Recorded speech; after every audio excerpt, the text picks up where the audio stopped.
is joining me from Washington with more. The president is tweeting out, and this is from comes from a long tweet storm over the last 48 hours, demanding to meet his accuser as if somehow this was a criminal case.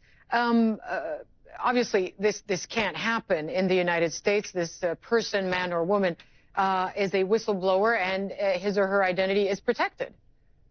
That's right, Hala. I mean, the president is sort of confusing two key legal differences here. If you would go to a criminal trial, you do have the right to face your accuser, which basically means that if someone is testifying against you, you have the right to hear that person testify in open court, and you have the right to cross-examine them. But we are nowhere near that stage of this proceeding at this point. At this point, the person, man or woman, is simply a whistleblower. The person has, seemingly in good faith, come forward and said, I am a government employee, I know certain things, and I'm raising these concerns. That's it. And the identity, the confidentiality of that whistleblower is absolutely important. Nobody, not the president, not the president's lawyers, not even the person's boss should know what he or she is saying. It only matters that the person brings the information to the people in Congress so that they then can decide what, if anything, to do with it.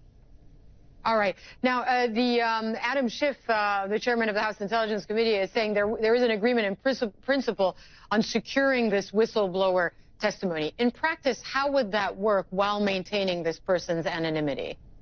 Difficult, Hala. So one way would be to do by written questions and answers, right? Which is difficult, though, to get.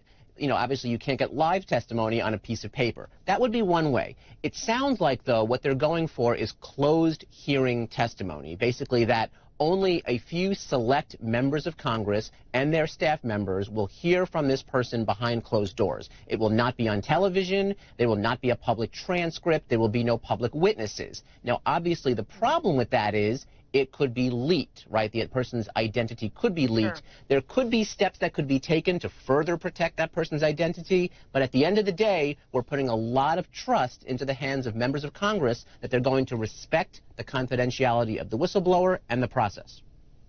As a former federal prosecutor, do you think this case is a turning point? I mean, we're hearing from more and more former advisors, former Trump supporters, one of them, Tom Bossert, a former Donald Trump Homeland Security advisor, saying that he's deeply concerned by this Ukraine story. I want our viewers to hear what he had to say over the weekend and then get back to you, Joseph.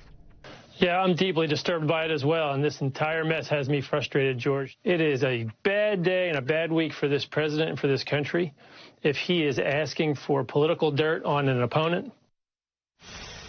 What do you make of the fact that we're hearing more and more voices come out and say, this is really troubling me now?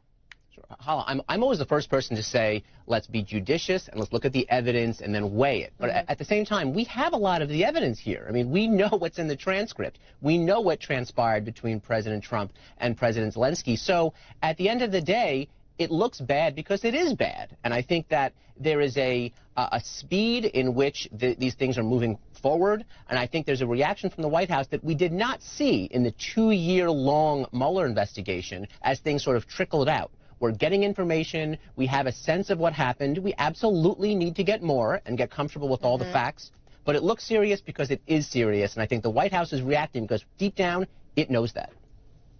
And in this whistleblower complaint, there's obviously a lot of classified information that we won't have access to, that people looking into, whether it's the Intelligence Committee or the intelligence community, would have access to. That's going to complete the picture, and that's important as well, I imagine.